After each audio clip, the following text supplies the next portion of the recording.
Operation सिंदूर और पहलगाम हमले को लेकर यहां पर चर्चा हुई। लोकसभा में दोपहर को 12 बजे पहलगाम हमले और ऑपरेशन सिंदूर पर चर्चा होनी थी।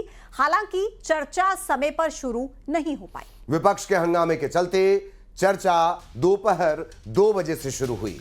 और पहलगाम हमले और ऑपरेशन सिंदूर पर लोकसभा में कुल 16 घंटे की चर्चा की जानी है और इस चर्चा में प्रधानमंत्री नरेंद्र मोदी भी शामिल होंगे। चर्चा की शुरुआत रक्षा मंत्री राजनाथ सिंह ने की। ऑपरेशन सिंदूर पर लोकसभा में बहस के दौरान रक्षा मंत्री राजनाथ सिंह ने कहा, पहलगाम हमले के तुरंत बाद सशस्त्र बलों ने कार्रवाई की और 9 आतंकी ठिकानों पर सटीक निशाना साधा, जिसमें 100 से ज्यादा आतंकवादी, उनके प्रशिक्षक और संचालक मारे गए। विपक्ष के कुछ लोग पूछते रहे कि हमारे कितने विमान गिरे। मुझे लगता है उनका यह प्रश्न हमारी राष्ट्रीय जन भावनाओं का सही से प्रतिनिधित्व नहीं कर पा रहा है।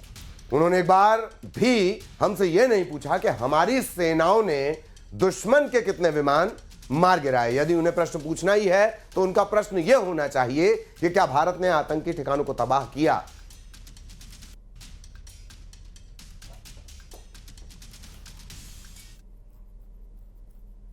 22 अप्रैल 2025 को जम्मू कश्मीर के पहलगाम क्षेत्र में एक अमानवीय और कायराना आतंकी हमला हुआ। इस हमले में हमारे 25 निर्दोष नागरिकों सहित एक नेपाली नागरिक की भी जान गई थी।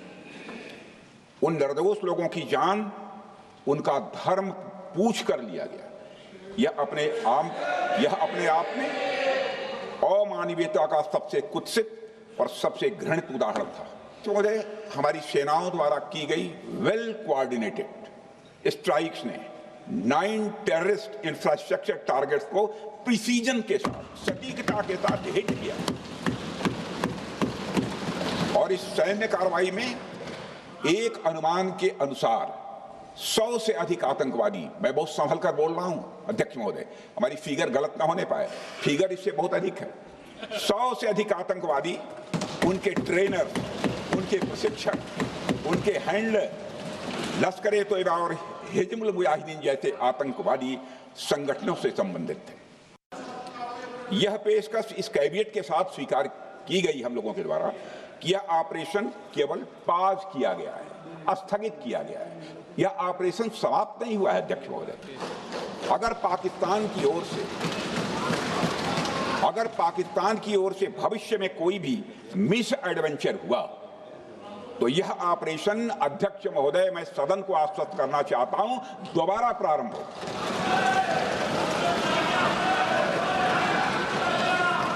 अध्यक्ष महोदय, भारतीय वायुसेना के जबरदस्त हमलों, नियंत्रण रेखा पर थल सेना की मजबूत जवाबी कार्रवाई और नौसेना के हमलों के डर ने पाकिस्तान को झुकने के लिए मजबूर कर दिया अध्यक्ष महोदय। और पाकिस्तान की हार उनकी एक सामान्य विफलता नहीं थी, बल्कि यह उसके सैन्य बल और मनोबल, या दोनों की एक हार थी। 10 मई को पाकिस्तान के डीजीएमओ ने भारत के डीजीएमओ से संपर्क किया और सैन्य कार्रवाइयों को रोकने की अपील की। मैं सदन में यह बात फिर से दोहराना चाहूंगा कि पाकिस्तान के डीजीएमओ ने भारत के डीजीएमओ से संपर्क किया और सैन्य कार्रवाइयों को रोकने की अपील की। 12 मई को दोनों देशों के डीजीएमओ के बीच औपचारिक संवाद हुआ और दोनों पक्षों ने सैन्य कार्रवाइयों पर विराम लगाने का निर्णय लिया।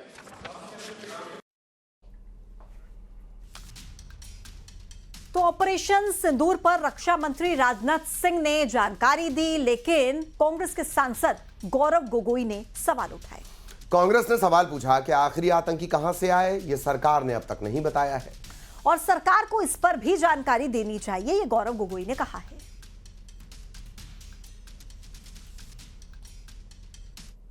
सदन में आनी चाहिए, सच्चाई पहलगाम की आनी चाहिए, सच्चाई ऑपरेशन सिंदूर की आनी चाहिए, सच्चाई विदेश नीति की आनी चाहिए।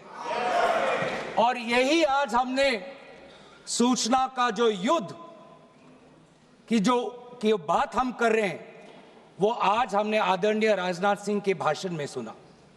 बहुत से सूचनाएं दी उन्होंने, बहुत से जानकारी दी, लेकिन रक्षा मंत्री होने के नाते ये नहीं कहा कि पहलगाम में दहशतगर्द कैसे आए।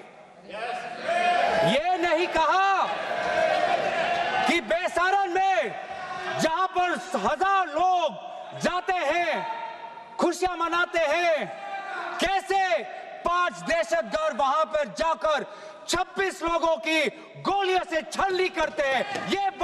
ये सूचना रक्षा मंत्री ने नहीं दी। तो सदन में ऑपरेशन सिंदूर पर चर्चा से पहले कांग्रेस के वरिष्ठ नेता पी चिदंबरम के बयान पर मचा है सियासी घमासान। पहलगाम आतंकी हमले को लेकर पी चिदंबरम ने कहा कि कैसे पता चला कि आतंकी पाकिस्तान से आए थे और आतंकी पाकिस्तानी हैं, इसके सबूत क्या हैं? इस बयान के बाद बीजेपी हमलावर है। बीजेपी ने पी चिदंबरम के साथ साथ कांग्रेस पर भी हमला बोला है। तो वहीं सदन में भी ऑपरेशन सिंदूर पर चर्चा के दौरान सबसे पहले पी चिदंबरम के विवादित बयान का ही मुद्दा उठा और जमकर हंगामा हुआ।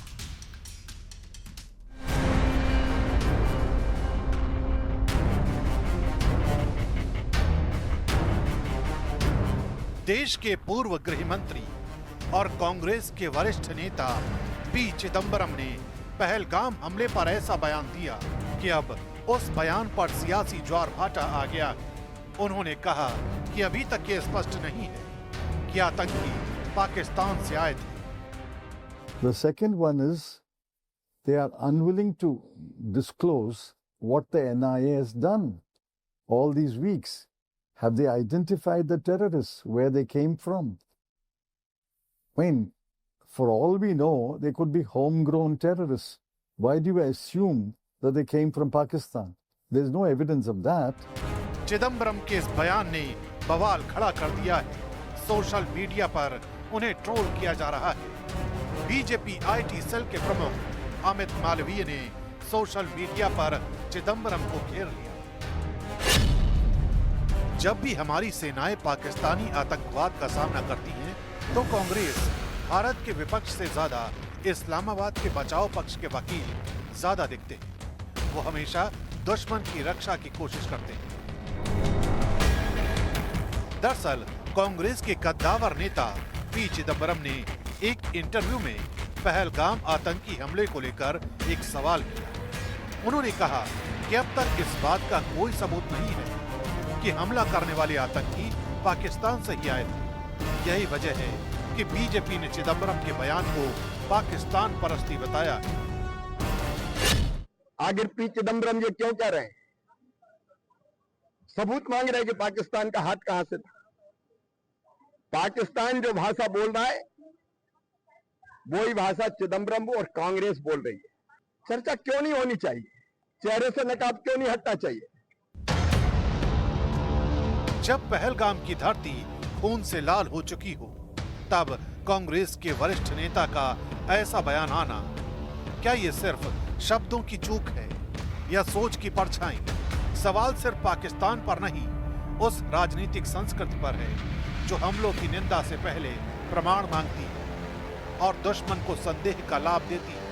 यही वजह है कि बीजेपी कांग्रेस को पाकिस्तान की पैरवी करने वाली पार्टी बता रही है और देश पूछ रहा है, आखिर कब तक राजनीति देशभक्ति से टकराएगी? क्या आतंकवाद जैसे संवेदनशील मुद्दे पर भी दो राय हो सकती है?